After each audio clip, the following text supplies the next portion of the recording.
Hey there guys, what's up? Yep, this is another recording. Camera's acting stupid, so fuck it, I'm not gonna fight with it. Just relaxing a bit, just put my son to bed. Read him a nice little story, finished reading him a story, the story about the little pig Robinson, classic tale. Before I get started, a pro tip to any new parents out there, especially those, with, a kid under the age of 1 or 2. Read to your kid every night.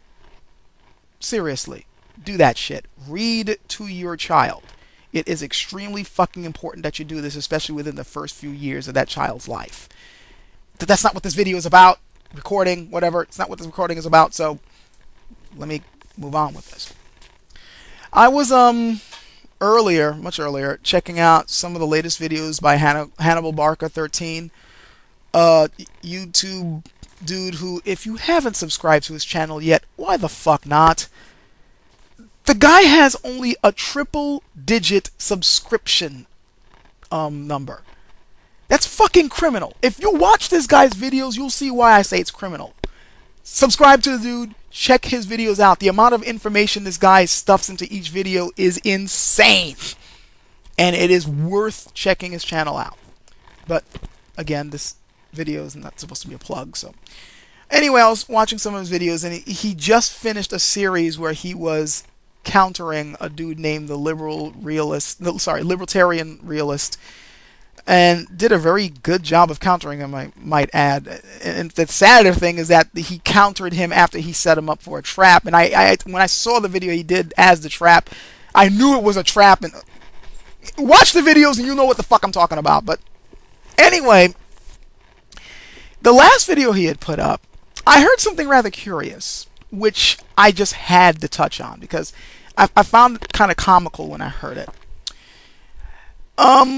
When Hannibal was countering him, he was playing back bits of the other dude's video and countering him point by point. And one of the things that the liberal realist said, and if anybody is wondering, the thing that he was countering him on is this whole race and intelligence debate again. That's what they were going back and forth on.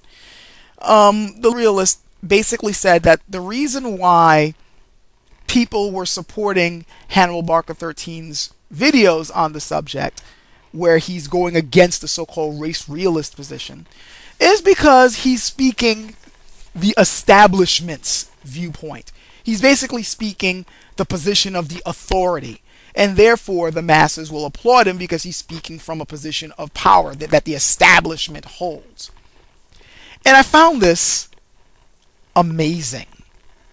This was a very amazing statement for this dude to make, particularly since the guy who made the statement, considers himself a race realist, i.e. just plain old fucking racist.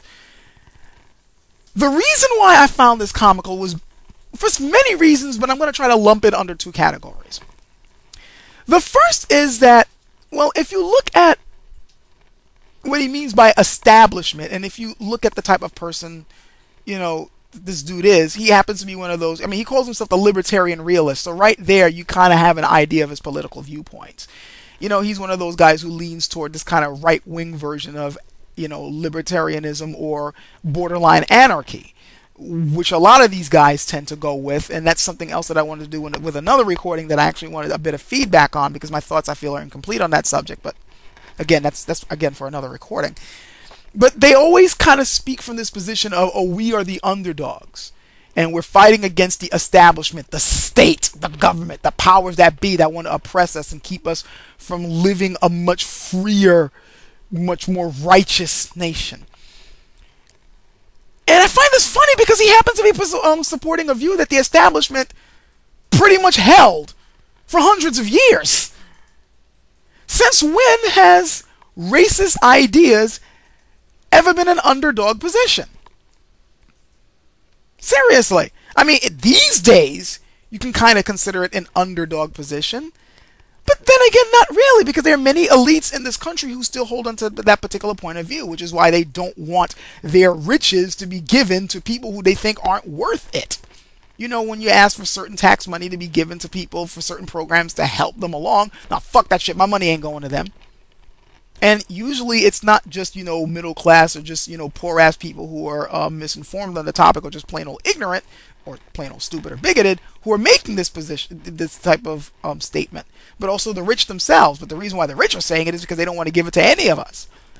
This position that there are certain groups of people that are not equal to another group of people, like there's certain privileged groups of people, and there's some kind of midline group of people, and there are other people who aren't worth shit, isn't something that the establishment, quote unquote, shied away from. In fact, it was one that they wholeheartedly supported, because quite frankly, as long as you're regimenting people in different hierarchies, as long as you're grouping people in certain classes that certain ones are higher than the other, it makes it very easy to control them.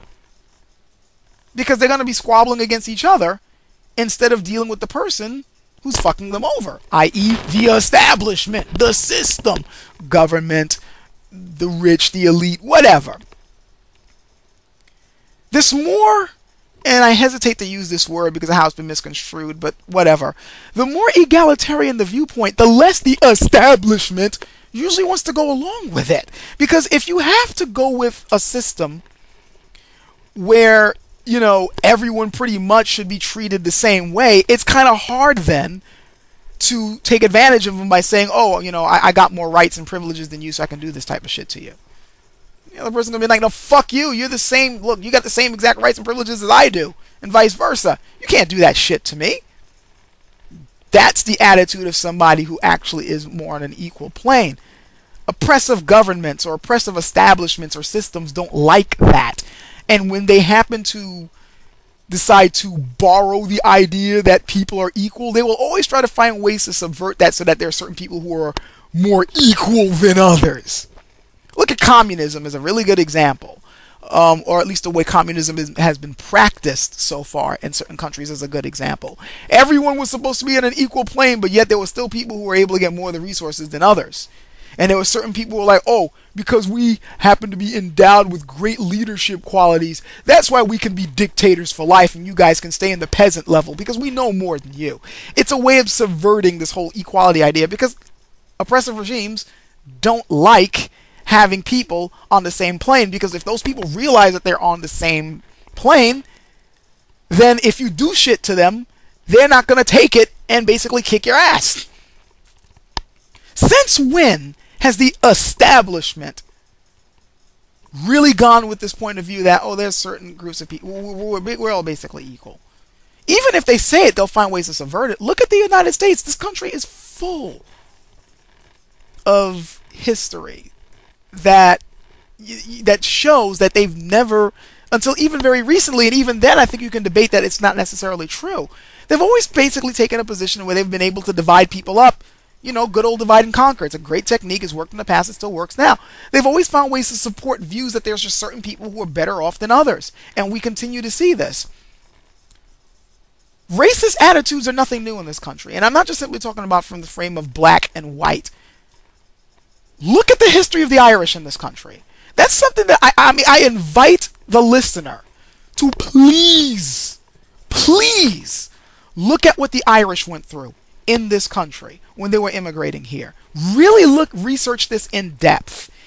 It will be very enlightening for you to see what these people went through, how they were treated, how they were viewed. You'll even begin to see a parallel between how they were viewed, how they were treated, and the way black people are being viewed and treated now, especially by certain intellectual types who claim that, oh yeah, you know, our race is better than theirs. They're not a very, their race is genetically inferior to us.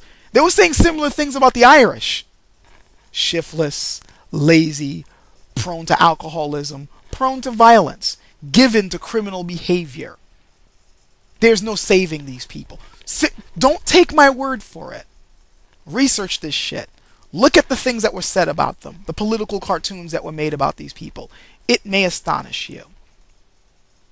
And the establishment went along with that. And people applauded this, even though it was clearly unfounded.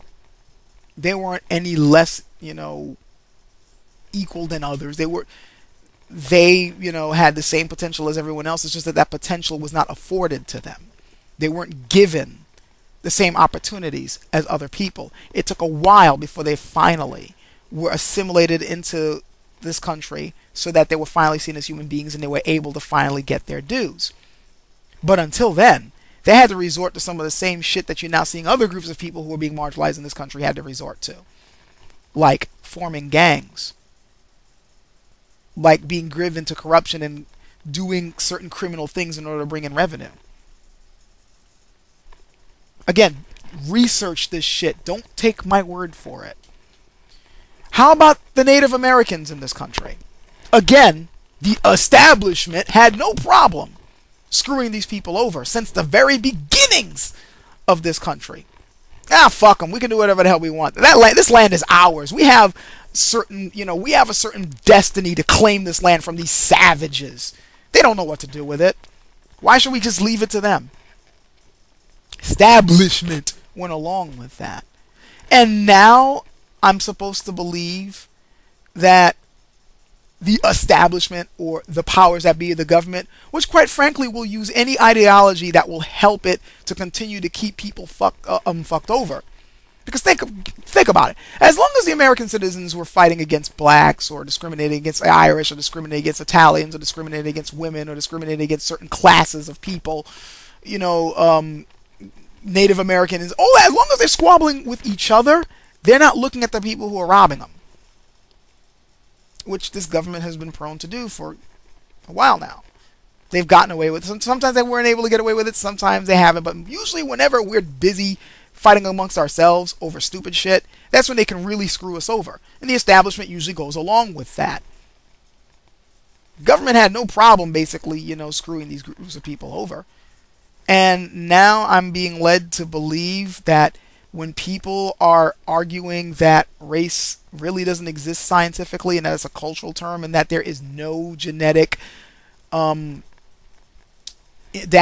no genetic information, the stuff that we know of genetics that proves that there's any race that's inferior or superior to another, that this is the establishment's position and that these brave underdogs are trying to wake the world up. Seriously? No, the reason why more and more people are beginning to reject this racist ideology has nothing to do with the establishment. It has to do with us realizing that, hey, if we're going to truly believe in this whole thing about all people, the American value of all men are created equal, or how we've later altered it to all human beings are created equal, we're all supposed to deserve the same rights and privileges as everyone else, then we really need to start owning up and believing that shit. Otherwise, we're a bunch of hypocrites. That's where this is coming from. And it's also coming from the fact that as people become more and more educated to science and realizing that science is going against old, outdated ideas, we're going with the facts. This has nothing to do with the establishment, which would like nothing more than to keep us squabbling with each other over petty shit like this.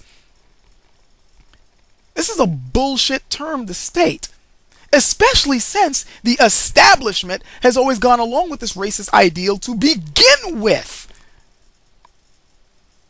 It's rather insulting to one's intelligence to basically go, oh, you're arguing from the establishment when you say that there's no such thing as race. Really? Seriously? This is that's like a slappable statement, really, for anybody who really knows the history of this country and how things have evolved and the way things go. It really is laughable.